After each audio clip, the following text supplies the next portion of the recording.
Did you know that 43% of US adults have experienced a personal data breach in the past 3 years?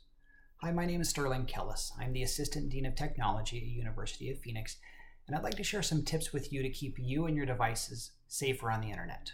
As I'm sure you're aware, cybersecurity is becoming an increasingly important topic, which is why we've developed this workshop to cover relevant topics to keep you safe.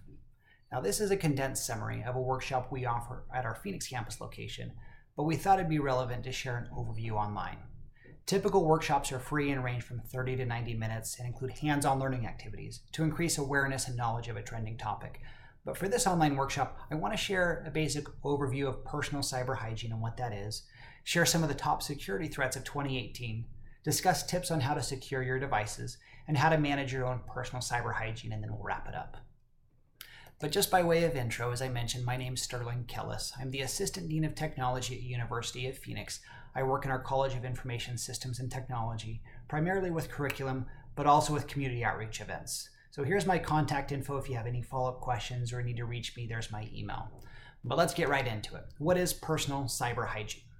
Cyber hygiene refers to the steps that users can take while using their personal devices and computers to improve their cybersecurity and better protect themselves online from hackers and other security breaches.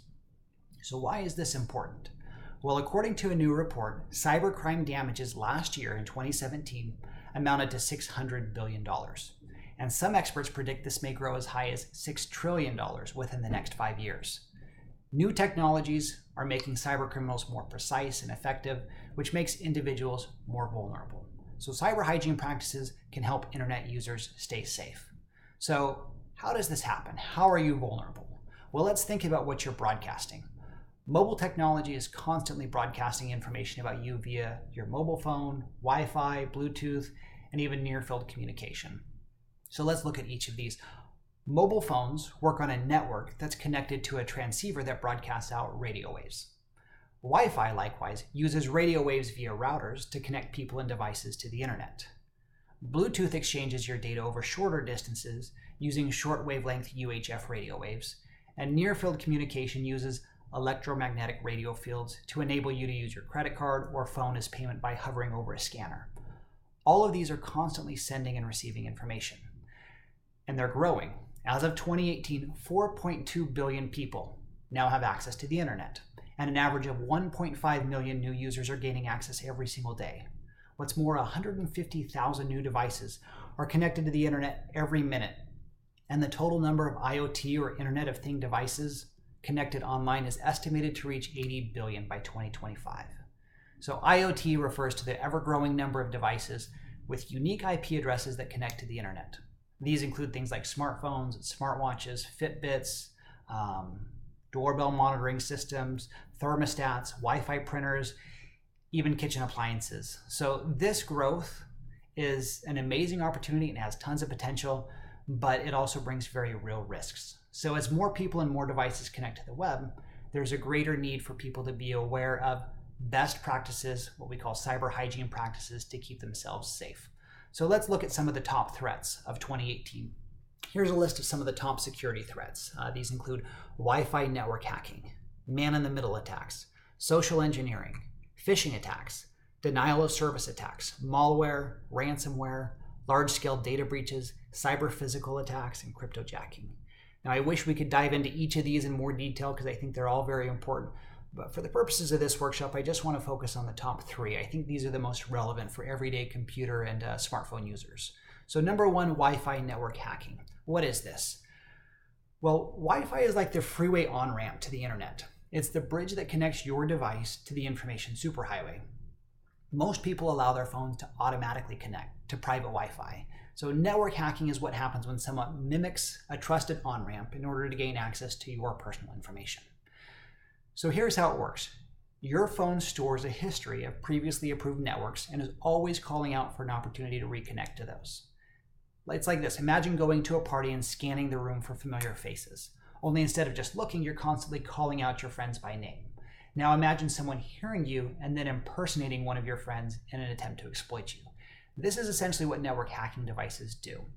So this device shown is called a Wi-Fi Pineapple Nano. This device can connect to an existing Wi-Fi network, listen for SSID requests, and then spoof those requests to appear as a trusted connection. So as it broadcasts a fake connection identical to the one your phone is searching for, in an attempt to trick your device to connecting, which leads you to potentially joining that network where you can then be monitored. So what can you do? Well, first and foremost, secure your mobile devices. So you can prevent your phone from automatically joining unknown networks, even if they're open. To secure your devices, select Ask to Join Networks on your Android or iOS devices under your Wi-Fi settings instead of allowing your device to connect automatically. And just by rule of thumb, it's a good idea to join only networks that you know and that you're sure that are secure. And also, if possible, avoid using Wi-Fi as a means to connect to the internet. Man-in-the-middle attack. What's this? Man-in-the-middle attacks occur when someone secretly intercepts and then possibly changes a message between two parties who thought they were communicating with each other. This happens often with data transfers. So by way of example, think of the old school drive-through bank tellers with the vacuum tubes. So the way these worked is a customer would drive up and place a deposit in a tube and send it to the teller through a vacuum system.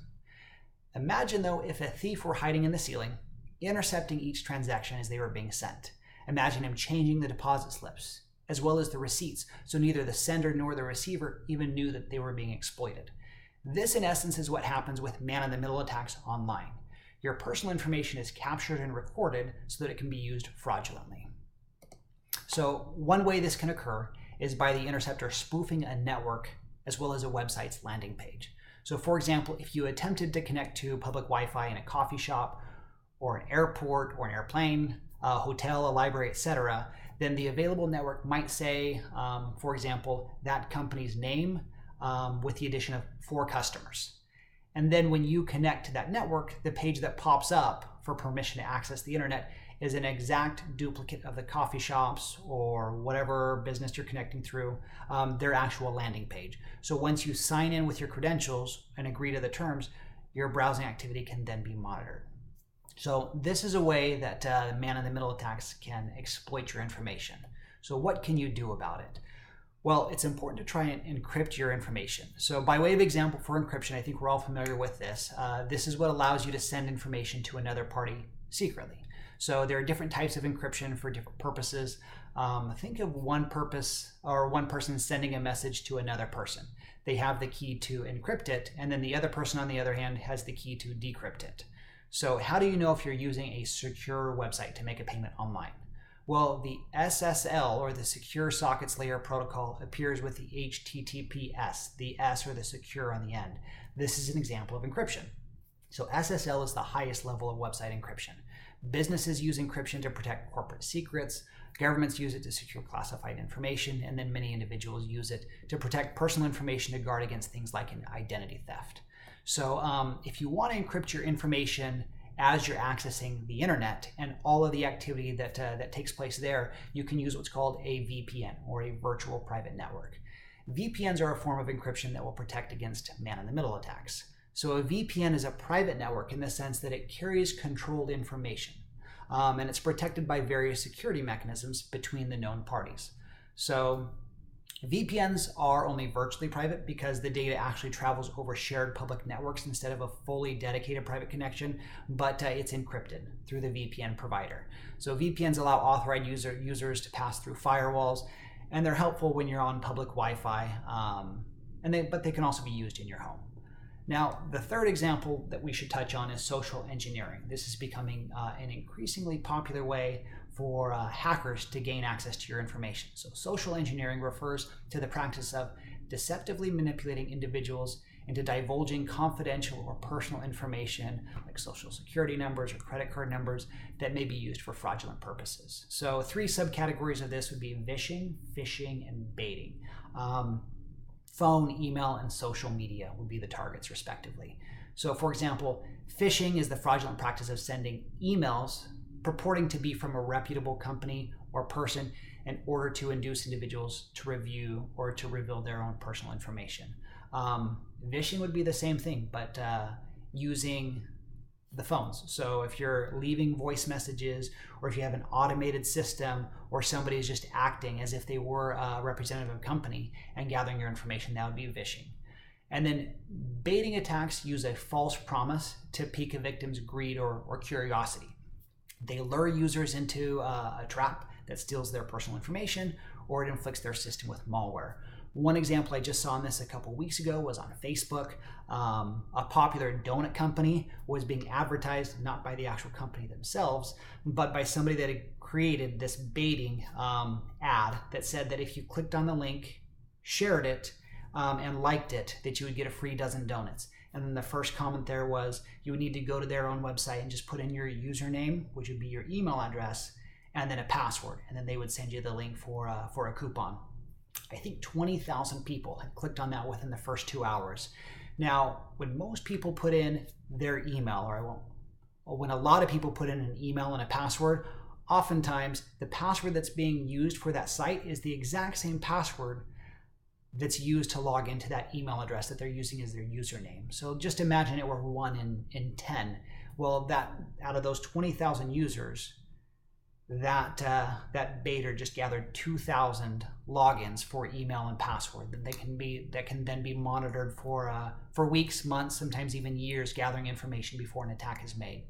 So these are 3 important things to be aware of in regards to social engineering. How do you prevent against those? There are many different cyber hygiene practices, but here are just 4 of them. You can increase your internet security. You can enable your own pop-up blockers. You can increase or turn on Windows Defender and Firewall. And then, of course, configure password settings. This is just something that you can do. Change those often, increase the complexity, and don't use the same password across multiple systems. So how to manage your personal cyber hygiene can be summed up using kind of this model that's created by the Center for Internet Security. And they recommend 1, count. So know what's connected to and running on your own personal network. If you have 3 devices that connect to your router at home and you see one day that there are 5, that might be an issue to be aware of. Configure. So configure means implement key security settings to help protect your own systems. Control. So this is limit and manage those who have admin privileges to change, bypass, or override your own security systems on your devices. Patch. This is an important one. You want to regularly update all of your apps, your software, and your operating systems, especially for mobile devices. As those reminders or those patches are sent out, it's very common for users to ignore them because their phone is running just fine. Well, the reason these patches are sent out is because the company has identified known security breaches and they fix those, and those patches allow that software to be updated so that you aren't as vulnerable as you would be. So run those often. And then the last one is repeat. Repeat often. So regularize the top priorities to form a solid foundation of cybersecurity principles for your own personal or organizational use. At this point in the workshop, if we were in person, we would kind of have a discussion, but I think it's relevant to maybe just take a few minutes and write down in your own words, dictate to your phone, whatever you want, answering these couple questions. Why is it important to secure your devices? And then what configurations can be made to secure your devices? And then the last thing, this is kind of a challenge activity, but what's one piece of cyber hygiene advice that you would like to share with others? So who's somebody that might benefit from something that you learned today? Reach out to them, share something with them, because it's a team effort to keep everyone safe online. Just by way of wrap up and summary, today we identified common cybersecurity threats. We identified ways to protect personal devices from hacker attacks. We reviewed how to change security settings on personal devices, and we identified ways to manage your own personal cybersecurity. If this is a topic that's of interest to you, then I would encourage you to find out more about the very fast-growing field of cybersecurity by visiting us online at phoenix.edu/security. Sorry about that. phoenix.edu/security, where you can find out more about classes, certificates, and degree programs. Also, you can follow us on our social sites like Facebook, Twitter, and YouTube. And if you're near one of our campus, stop on by and inquire about our on-site workshops, learning activities, and upcoming events. That's it for our personal cyber hygiene workshop. Thank you very much, and let me know if you have any questions.